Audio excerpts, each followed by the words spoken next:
कृष्ण, एक ऐसा नाम जो आज भी सिर्फ रिलीजन नहीं बल्कि कल्चर और क्यूरियोसिटी का हिस्सा है।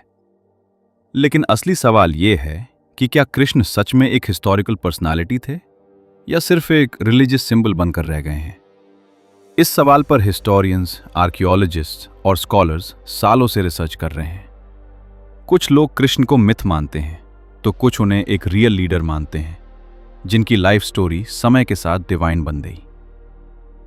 महाभारत खुद को इतिहास कहता है, यानी हिस्ट्री, लेकिन मॉडर्न हिस्ट्री एविडेंस मांगती है, इंस्क्रिप्शंस, डेट्स, रिमेन्स। यही वजह है कि महाभारत और कृष्ण की डेटिंग आसान नहीं है। फिर भी आर्कियोलॉजी और रिसर्च पूरी तरह साइलेंट नहीं है। 20वीं सदी में गुजरात कोस्ट के पास समुद्र के नीचे डूबी द्वारका की एक्सकेवेशन ने इस डिबेट को सीरियस बना दिया। आर्कियोलॉजिस्ट SR राव की टीम को under water stone structures, anchor और प्लान्ड लेआउट्स मिले। कई स्कॉलर मानते हैं कि ये एक एडवांस्ड एंशिएंट पोर्ट सिटी थी।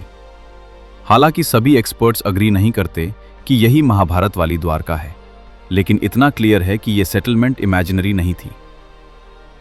आज कई हिस्टोरियंस कृष्ण को वॉरियर से ज्यादा पॉलिटिकल गाइड और मास्टर स्ट्रैटेजिस्ट के रूप में देखते हैं। महाभारत में कृष्ण खुद युद्ध नहीं करते, बल्कि डिसीजंस, डिप्लोमेसी और वॉर स्ट्रैटेजी की डायरेक्शन तय करते हैं। अब सवाल आता है, ये सब हुआ कब? महाभारत एरा की डेटिंग आज भी कंफ्यूजिंग है। अलग अलग स्कॉलर्स अलग अलग टाइमलाइंस बताते हैं।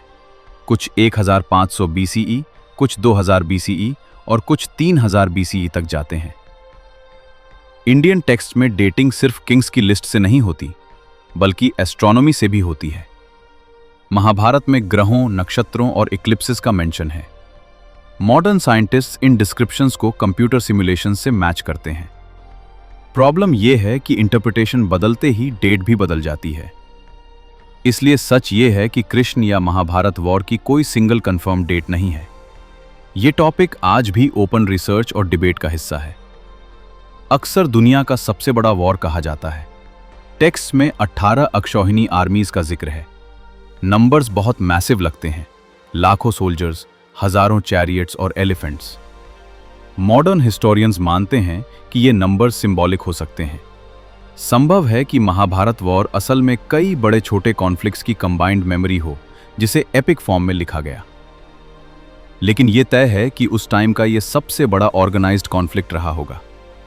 आर्मीज क्लियरली स्ट्रक्चर्ड थीं, इन्फेंट्री, चैरियट्स, कैवलरी और एलिफेंट यूनिट्स। वॉर फॉर्मेशंस यानी व्यूह, जैसे चक्रव्यूह, सिर्फ फैंटेसी नहीं थे। ये रियल मिलिट्री स्ट्रैटेजीज थीं, जिनका गोल एनिमी को कंफ्यूज और सराउंड करना था। मॉडर्न वॉरफेयर में एनसर्कलमेंट टैक्टिक्स इसी आइडिया का एडवांस्ड वर्जन है। कृष्ण का रोल वॉर से पहले सबसे ज्यादा डिप्लोमैटिक था। उन्होंने लास्ट मोमेंट तक पीस की कोशिश की। हस्तिनापुर जाकर नेगोशिएशन करना, सिर्फ 5 गांव मांगना, यह दिखाता है कि कृष्ण वॉर अवॉइड करना चाहते थे। कृष्ण के लिए धर्म का मतलब ब्लाइंड रूल्स नहीं था, बल्कि मॉरल बैलेंस था। जब डिप्लोमेसी फेल हो गई, तभी वॉर को लास्ट ऑप्शन माना गया। वॉर शुरू होने के बाद भी कृष्ण ने हथियार नहीं उठाए। उन्होंने खुद को नॉन कॉम्बैटेंट रखा। उनका रोल एडवाइजर का था, स्ट्रैटेजी, माइंडसेट और डिसीजंस में गाइडेंस देने का। अब बात करते हैं अस्त्र की। महाभारत में ब्रह्मास्त्र, नारायणास्त्र और पशुपतास्त्र जैसे डिवाइन वेपन्स का जिक्र है। मॉडर्न स्कॉलर्स इस पर अलग अलग व्यूज रखते हैं। कुछ मानते हैं कि ये एक्सट्रीमली एडवांस्ड वेपन्स थे। कुछ कहते हैं कि ये पोएटिक मेटाफर्स हैं जो वेपन्स के साइकोलॉजिकल इंपैक्ट को दिखाते हैं। कुछ limited researchers lost ancient technology की पॉसिबिलिटी पर भी बात करते हैं। ब्रह्मास्त्र को न्यूक्लियर बॉम्ब से कंपेयर करना पॉपुलर कल्चर में कॉमन है, लेकिन सीरियस एकेडमिक्स इस कंपैरिजन से बचते हैं। टेक्स्ट में रेडिएशन या लॉन्ग टर्म साइंटिफिक इफेक्ट्स का क्लियर डिस्क्रिप्शन नहीं मिलता, इसलिए सेंसेशनल कंक्लूजन्स अवॉइड किए जाते हैं। इसके ऑपोजिट शास्त्र यानी फिजिकल वेपन्स के एविडेंस क्लियर हैं। Spears, swords, bows, arrows, mace और चैरियट्स, इनके आर्कियोलॉजिकल रिमेन्स मिले हैं। उस समय मेटलर्जी काफी एडवांस थी। कॉपर, ब्रॉन्ज और अर्ली आयरन का यूज होता था। वॉर में स्किल, ट्रेनिंग और मेंटल स्ट्रेंथ वेपन से ज्यादा इंपॉर्टेंट थे। महाभारत का सबसे पावरफुल मोमेंट शायद बैटलफील्ड नहीं, बल्कि अर्जुन का मेंटल ब्रेकडाउन है। आज की लैंग्वेज में इसे कॉम्बैट स्ट्रेस या परफॉर्मेंस पैरालिसिस कहा जा सकता है। भगवद गीता को कई modern scholars psychological counselling text की तरह देखते हैं। यहां कृष्ण प्रीचर नहीं, बल्कि काउंसलर की तरह अर्जुना को क्लैरिटी देते हैं। फियर, गिल्ट और रिस्पॉन्सिबिलिटी के बीच बैलेंस सिखाते हैं। महाभारत युद्ध का सोशल इंपैक्ट बहुत डीप था। टेक्स्ट में लाखों डेथ्स का जिक्र है, जिसकी लिटरल एक्यूरेसी डिबेटेड है, लेकिन यह क्लियर है कि पावर स्ट्रक्चर्स पूरी तरह बदल गए। कुछ हिस्टोरियंस मानते हैं कि ये वॉर नॉर्थ इंडिया के पॉलिटिकल रीऑर्गेनाइजेशन की मेमोरी हो सकता है, जहां पुराने क्लैंस खत्म हुए और नए सिस्टम्स बने। कृष्ण के बाद द्वारका का समुद्र में डूबना भी सिंबलिज्म और हिस्ट्री दोनों का मिक्स माना जाता है। साइंटिस्ट इसे नेचुरल सी लेवल चेंज मानते हैं, जबकि कल्चर इसे एक ईरा के एंड का सिंबल मानता है। आज कृष्ण को वॉरियर से ज्यादा स्ट्रैटेजिस्ट, किंग से ज्यादा मॉरल गाइड और गॉड से ज्यादा हिस्टोरिकल फिलोसॉफिकल फिगर की तरह देखना शायद सबसे बैलेंस्ड व्यू है। कुछ बातें आर्कियोलॉजी से सपोर्टेड हैं, कुछ ट्रेडिशन से, और कुछ आज भी ओपन क्वेश्चंस हैं। यह कहानी कृष्ण को प्रूव करने की नहीं है, ये उस युग को समझने की कोशिश है जहां वॉर, पॉलिटिक्स, एथिक्स और साइकोलॉजी सब एक साथ चलते थे। कृष्ण की कहानी यहीं खत्म नहीं होती, बल्कि यहीं से असल में शुरू होती है। महाभारत का युद्ध सिर्फ एक बैटलफील्ड इवेंट नहीं था, ये एक ट्रांजिशन पॉइंट था, जहां पुरानी सत्ता, पुरानी सोच और पुराने वंश धीरे धीरे समाप्त हो गए। युद्ध के बाद जीत किसी एक पक्ष की नहीं थी, बल्कि नुकसान हर किसी का था। यही वजह है कि इस युग को सिर्फ विक्ट्री या डिफीट से नहीं समझा जा सकता।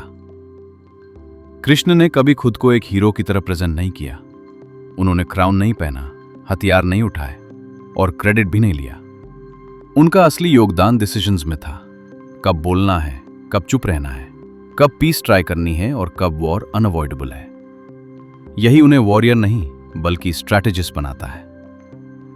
इतिहास हमें यह सिखाता है कि हर बात को लिटरल मानना भी गलत है और हर बात को मिथ कहकर डिसमिस करना भी। कृष्ण से जुड़ी कुछ चीजें आर्कियोलॉजी से सपोर्टेड हैं, कुछ टेक्स्ट और ट्रेडिशन से, और कुछ आज भी अनआंसर्ड क्वेश्चंस हैं। लेकिन शायद इतिहास का असली काम जवाब देना नहीं, बल्कि सही सवाल जिंदा रखना होता है। आज की दुनिया में जहां पॉलिटिक्स, वॉर, डिप्लोमेसी और एथिक्स फिर से ग्लोबल चर्चा का हिस्सा है, कृष्ण का युग हमें यह सिखाता है कि पावर सिर्फ स्ट्रेंथ से नहीं चलती, बल्कि क्लैरिटी, पेशेंस और मॉरल बैलेंस से चलती है। हर समस्या का हल वायलेंस नहीं होता, लेकिन हर वायलेंस के पीछे एक कॉम्प्लेक्स ह्यूमन सिचुएशन जरूर होती है। आज मिलिट्री साइकोलॉजी में जो कॉन्सेप्ट्स हैं, purpose, moral injury, decision under pressure, Gita में उनका अर्ली फॉर्म दिखता है। यही कृष्ण को सिर्फ धार्मिक नहीं, बल्कि टाइमलेस बनाता है।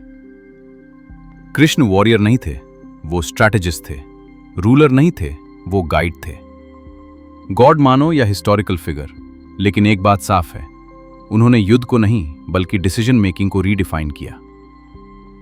शायद इसी वजह से कृष्ण आज भी सिर्फ मंदिरों में नहीं, बल्कि डिबेट्स में, बुक्स में, क्लासरूम्स में और ह्यूमन साइकोलॉजी की डिस्कशंस में जिंदा है। वो एक एरा थे, एक आइडिया थे, और शायद एक मिरर भी, जिसमें हर जनरेशन खुद को देखने की कोशिश करती है। ये डॉक्यूमेंट्री किसी बिलीफ को प्रूव करने की कोशिश नहीं थी, ये एक इन्विटेशन थी, सोचने की, समझने की और सवाल करने की। कृष्ण को गॉड मानो या स्ट्रैटेजिस्ट, मिथ मानो या हिस्ट्री, लेकिन उन्हें इग्नोर करना शायद सबसे बड़ी भूल होगी।